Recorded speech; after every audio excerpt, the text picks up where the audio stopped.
So one of the best trading days for crude oil in 2016 is now on the way. Oil is around 3.74% to the north, a very green day also for markets around Europe and around the world, with the exception of gold trading negative around 2% at $1,208 an ounce. The rest of the markets are in the green. Silver also tracking gold down by 1.97%, but the rest equities are doing really nicely. Let's get over to the stock exchange in Frankfurt, where DWTV financial correspondent for Channel Television, Ulrich Batz, is waiting to talk to us about today. The story remains the European Union and the concessions made by the region to keep the UK in the family. Prime Minister Cameron set a referendum for June. Now that was news from Friday and Saturday, but the market couldn't react until today. So let's ask Ulrich how the market is reacting to what happened on the political front over the weekend.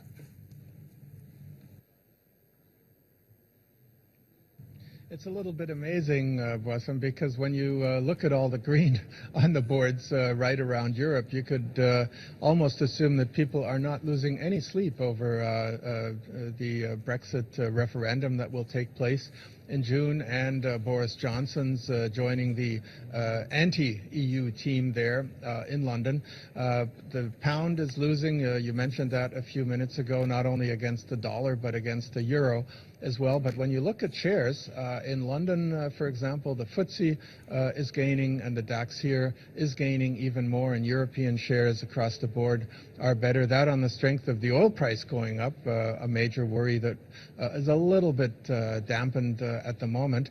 But I think when you talk to traders, when I talk to traders, you do get the feeling that the Brexit is still one of the major worries here, and it will probably continue to build until the time for June for that referendum is here. An economist for a German private bank who's based in London wrote today in a commentary, the Brexit will be the key political risk for the markets in the year 2016. And a trader here said, I don't think people realize yet how important this will become for all of us. Well, still sticking with the UK, the banking giant HSBC, very significant net loss for the fourth quarter, $1.33 billion. How's the market dealing with that? HSBC says it's not moving its headquarters from London back to Hong Kong.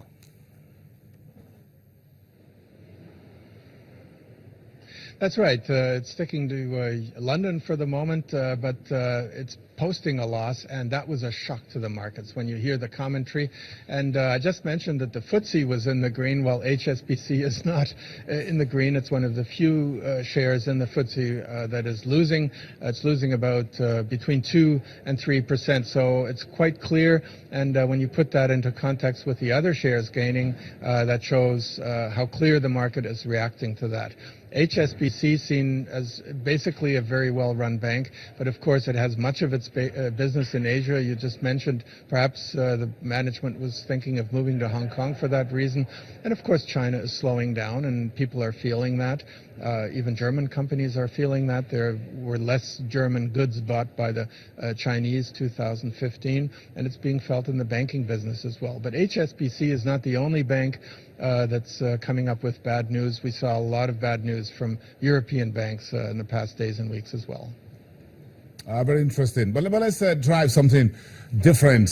This time, the auto world, where Volkswagen could become a driving force in making electric cars more popular in the U.S. The U.S. authorities said, look, we don't have any problem with that, but you've got to produce these vehicles in the United States. Volkswagen still battling the diesel emission cheating scandal on one hand. Now it's talking about electric cars in the U.S. Does this look like the electric cars can drive Volkswagen out of its troubles?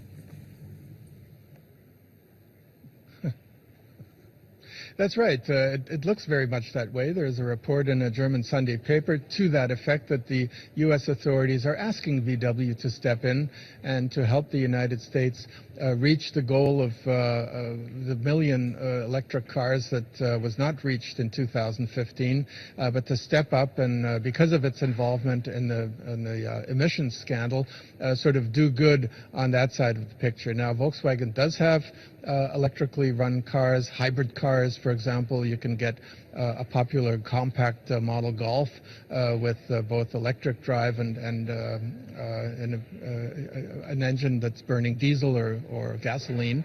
But to make these in the United States and also to participate in building up gas stations, if you will, electric power stations for filling up the batteries, that's apparently being expected of VW.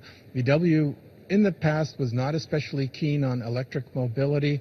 It does have these electric cars, as I mentioned, but it's always been a much bigger fan of diesel engines. Now in the United States, that's of course gone all wrong. So it could be that VW, through the back door of U.S. authorities putting pressure on it, will swing around to offering electrical mobility at a greater pace than we all thought possible. As yet, it's unconfirmed, this report, but a very interesting piece of news indeed. Yes, Ulrich. Let's see. I haven't sat in any of those electric cars yet. I hope to get into it one of these days and see what it really feels like to be inside an electric car. Is there a different feeling? Is it? I'm not sure. Yeah. Ulrich. Okay, I guess we lost Ulrich there. Ulrich, okay, thank you very much. If you can hear me, I was talking about the electric cars. Have you driven in one? Okay. Yes. Okay, I guess we lost that there. Ulrich Batz, well, thank you very much for your time today. Ulrich Batz, the DWTV financial correspondent for Channels Television at the Frankfurt Stock Exchange. We're about 2 hours to the opening session on Wall Street. That's about 3:30 Central European time, same time zone with Nigeria. The market, the futures market, showing a little bit of green on the Nasdaq and the S&P 500. The Dow futures about 0.1% at 16,392. Things looking also green on some of the indicators on Wall Street. But how did last week finish off with all the issues around the meeting between Russia and Saudi Arabia with the state of crude oil? Let's bring in this report for you. VOA Channels TV business correspondent Jill Malandrillo sent this in to us. The trading week with our first best week since November 2015. Is this a trend change, or do you think we still have more volatility in these markets? I think there's plenty more volatility in the market. I think what you're going to end up seeing is we had an oversold condition. Now we're tending towards a little bit of an overbought condition. We're going to see this continued waffling for 200-300 points in the Dow, 40 points on the S&P in either direction. Probably going to see it for a couple more months going forward. I think it's going to be a lot about oil as well. I mean, I think stabilization of oil, and once you see the supply-demand situation in oil stabilize, then the market will start to stabilize. But based on the deal that we saw out of Russia and Saudi Arabia, nothing's really changed because they're still producing at record levels, and there, in fact, have been no cuts. Yeah, they're fighting what should be what you would think is a losing battle. They're probably going to start pumping oil. If oil goes below $27 a barrel, they're going to start losing money on every gallon or every barrel they pump. So I think that can only last for a certain amount of time. How about the financials participating again? I think the financials, you know what? I think that there's an opportunity there. We've seen them getting beaten up. I don't think you're going to see a rate rise anytime soon. So that, if you're going to factor that into your investment decision. But, I think the financials probably are going to be, for this market to rally and to have a confirmation of a rally, the financials have to react that way. So you expect more choppy range-bound trading, especially going into the March FOMC rate decision? Yes, I do think it's going to be very choppy, and I think it'll be choppy even after that. But that's fine. I mean, we had a market that rallied for 6.5 years. This is not unexpected, and I think technically this is probably what we needed. You need to, you wash out some of the bad seeds and reinvest in the good seeds. Okay, thanks very much, Pete. From the trading floor of the New York Stock Exchange, I'm Jill Malandrino for Channels TV.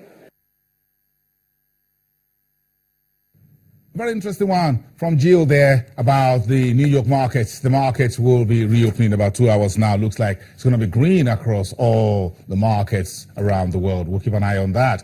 Let's get back to the biggest news, from the economic front on the African continent this weekend. The weekend we just finished. Head of states, ministers, business leaders, policymakers, investment promotion agencies, and development partners were in Egypt, Sharm el-Sheikh, to be precise, over the weekend for the biggest regional business and investment forum.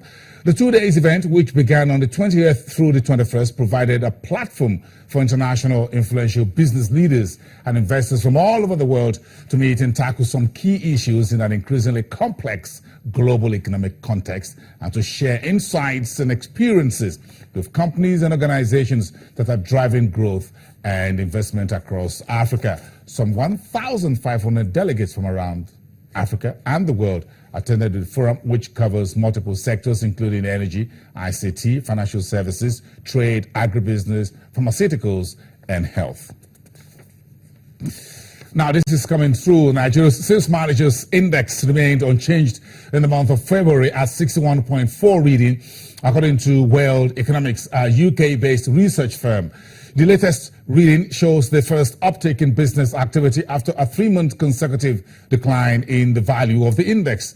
Expectations regarding the short-term outlook for Africa's largest economy remain high in February, despite easing to the weakest level since March 2015.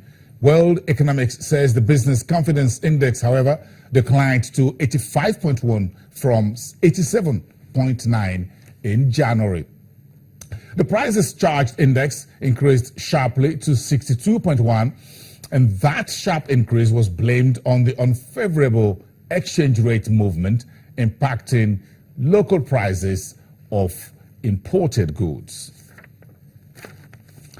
South Africa's rand was little changed against the US dollar in early trades today, as hopes for further interest rate hikes buoyed sentiment, although investors were cautious ahead of the 2016-2017 budget later in the week.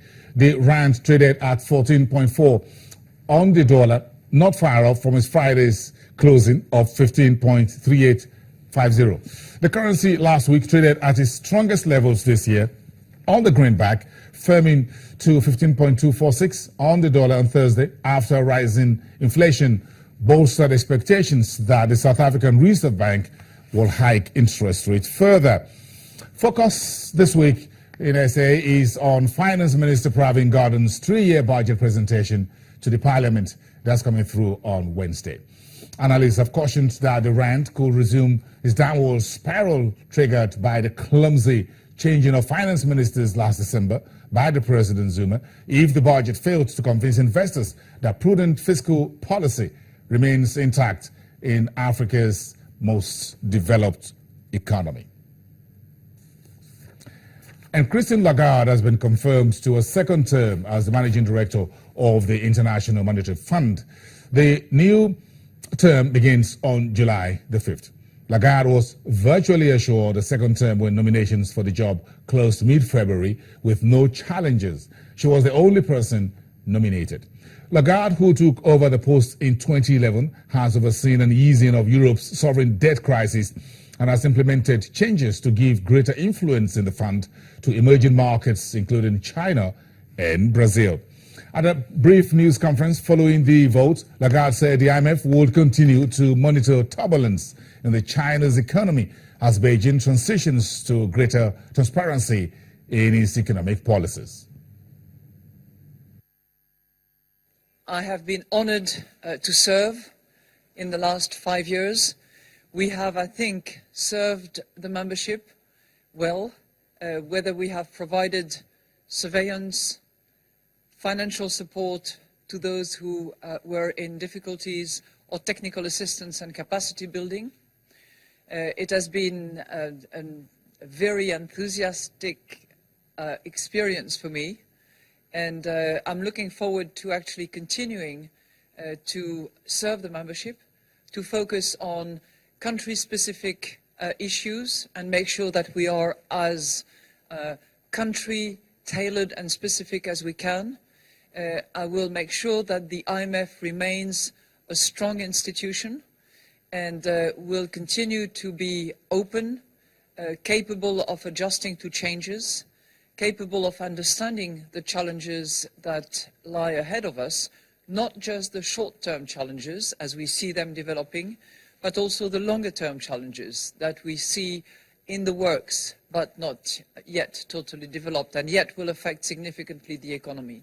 You know, we clearly understand the multiple layers transitions through which the Chinese economy is going and will continue to go. If I'm to read the various interviews that have been given recently and the conversation that I have had with Premier Li.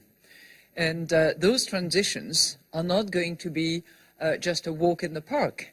There will be difficulties on the way, turbulences, and it will not necessarily be as smooth as I said, a walk in the park. So what's critical is, number one, a good and solid communication.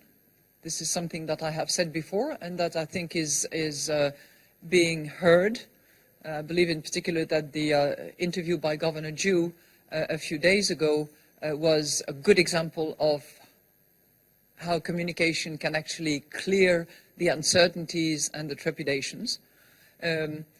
Equally, a lot of the major reforms that are considered should be continued, and there are structural reforms, there are restructurings to be had in the Chinese economy, which the leaders know well about and are anticipating. You know, it's one of the largest economies in the world, and I think the sense of responsibility that I have always seen in the Chinese leadership should certainly make us understand that they themselves know what role they play in the global economy. Richard Branson, the billionaire Virgin Atlantic owner, hasn't given up in sending a commercial passenger spacecraft into space. Will you take a ride after the break?